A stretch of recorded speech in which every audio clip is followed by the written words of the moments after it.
میرے آقا کریم صلی اللہ علیہ وآلہ وسلم کے پیارے دیوانوں، نکاح میں تاخیر نہیں کرنا چاہیے۔ آج کے نوجوان نکاح میں بہت زیادہ تاخیر کر دیتے ہیں، اور نکاح میں تاخیر کرنے کی وجہ سے وہ ایسے گناہوں میں مبتلا ہو جاتے ہیں کہ جو کبیرہ گناہ ہیں، اور وہی گناہ ان کو جہنم کی طرف لے جاتے ہیں۔ جب آپ نکاح میں تاخیر کرتے ہیں تو پھر آپ زنا کے مناظر بھی دیکھتے ہیں، زنا کے اڈوں کو آباد بھی کر دیتے ہیں، اور مشت زنی جیسے بدفعل بھی کرتے ہیں۔ آقا کے دیوانوں، تو صحیح وقت پر نکاح کر لو۔ اللہ کے نبی صلی اللہ علیہ وآلہ وسلم نے ارشاد فرمایا، النکاح من سنتی، کہ نکاح کرنا میری سنت ہے، اور جو استطاعت رکھتا ہو، جو مال رکھتا ہو، اگر وہ نکاح نہیں کرے تو وہ ہم میں سے نہیں ہے، وہ ہم میں سے نہیں ہے۔ تو نکاح کرنا آقا کی سنت ہے، اور جو اپنے نفس پر کنٹرول نہیں کر سکتا ہے، زنا کے مناظر دیکھتا ہے اور زنا کے اڈوں کو آباد کرتا ہے، تو اس پر نکاح کرنا فرض ہے، اس پر نکاح کرنا فرض ہے۔ تو آپ جتنی تاخیر آپ نکاح میں کریں گے، اتنے ہی آپ گناہوں میں مبتلا ہو جائیں گے۔ جب آپ نکاح کر لیں گے، نکاح ایک ایسی عظیم دولت ہے، نکاح ایک ایسی عظیم دولت ہے کہ جس کا آپ اندیشہ بھی نہیں لگا سکتے، جس کا آپ اندازہ بھی نہیں لگا سکتے۔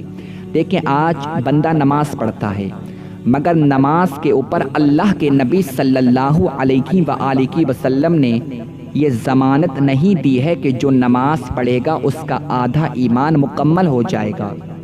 ہم حج کرتے ہیں، ہم زکوٰۃ دیتے ہیں، ہم روزہ رکھتے ہیں، مگر اللہ کے نبی صلی اللہ علیہ وآلہ وسلم نے ان عبادتوں پر یہ ضمانت نہیں دی ہے کہ جو حج کرے گا اس کا آدھا ایمان مکمل ہو جائے گا۔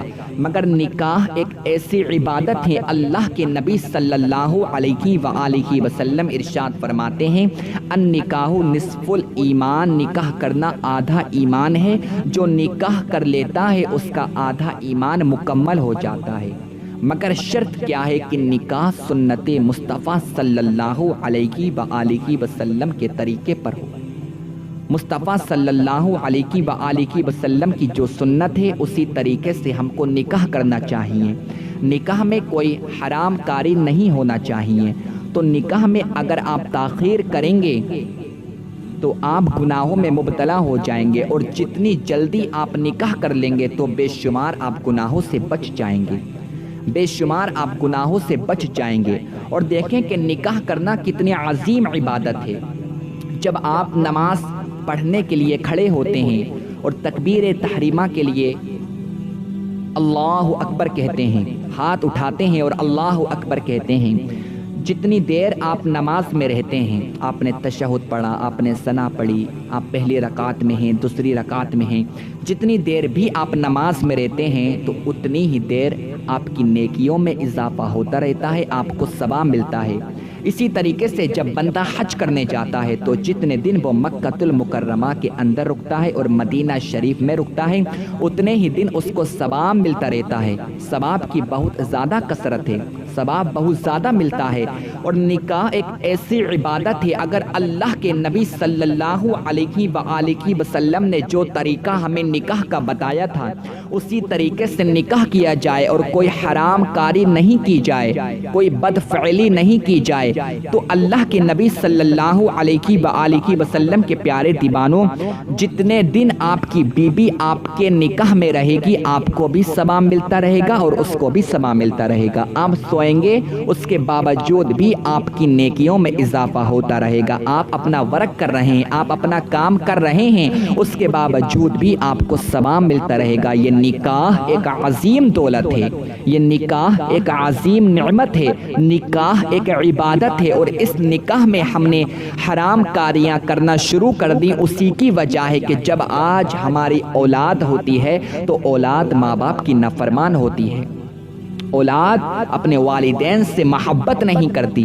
اولاد اپنے والدین کا کہنا نہیں مانتی، تو اس کی جو اصل وجہ ہے وہ یہی وجہ ہے کہ ہم نے اللہ کے نبی صلی اللہ علیہ وآلہ وسلم کی اس پیاری پیاری سنت نکاح میں حرام کاریاں کرنا شروع کر دی۔ اگر آپ سنت کے طریقے پر نکاح کریں گے، خدا کی قسم آپ کی دنیا بھی آباد ہو جائے گی، آپ کی قبر بھی آباد ہو جائے گی، اور میدان محشر میں بھی آپ آباد ہو جائیں گے۔ اور سنت کے طریقے پر آپ اگر نکاح کریں گے تو کبھی بھی آپ کو طلاق کی نوبت نہیں آئے گی، اس کے بعد میں آپ کا جو بچہ ہوگا وہ بھی آپ سے محبت کرے گا، اور میاں بیوی کے اندر بھی بہت زیادہ محبت رہے گی۔ جب ہم اللہ کے نبی صلی اللہ علیہ وآلہ وسلم کی اس پیاری پیاری سنت کی ابتدائی حرام کاریوں سے کرتے ہیں، جب اس پیاری پیاری سنت کی ابتدائی ہم حرام کاریوں سے کرتے ہیں، تو آپ مجھے بتائیں کہ اللہ کے رحمت کے فرشتوں کا نزول ہمارے گھروں میں کیسے ہوگا؟ جب بندہ قبول ہے کا لفظ بولتا ہے، اس وقت اللہ کے رحمت کے فرشتوں کی اللہ کی رحمت کی بارش ہوتی ہے، فرشتوں کا نزول ہوتا ہے۔ اور جب آج ہم حرام کاریاں کرتے ہیں، شادی کی پہلی رات، شادی سے پہلے ہم ڈانس پارٹی کرتے ہیں، شادی کے بعد میں بھی ڈانس ہوتا ہے، تو آپ مجھے بتائیں رحمت کے فرشتے کہاں سے آئیں گے؟ اور جب ہمارے گھروں کے اندر رحمت کے فرشتے نہیں آئیں گے تو ہمارے گھروں میں برکتیں کیسے ہوں گی؟ ہمارے گھروں میں رحمت کیسے ہوگی؟ ہمارے گھروں میں محبت کیسے پیدا ہوگی؟ میاں بیوی کے اندر ایک دوسرے سے محبت کیسے ہوگی؟ آپ کی اولاد کیسے فرما بردار ہوگی؟ تو اگر آپ چاہتے ہیں کہ ہماری زندگی بھی سکسیسفل طریقے سے گزرے اور آپ کی اولاد کی زندگی بھی صحیح طریقے سے گزرے اور آپ دنیا کے اندر بھی ایک کامیاب انسان ہو اور آپ میدان محشر میں بھی آپ کامیاب انسان ہو، تو اللہ کے نبی صلی اللہ علیہ وآلہ وسلم کی اس پیاری پیاری سنت نکاح میں کوئی حرام کاری مت کرو۔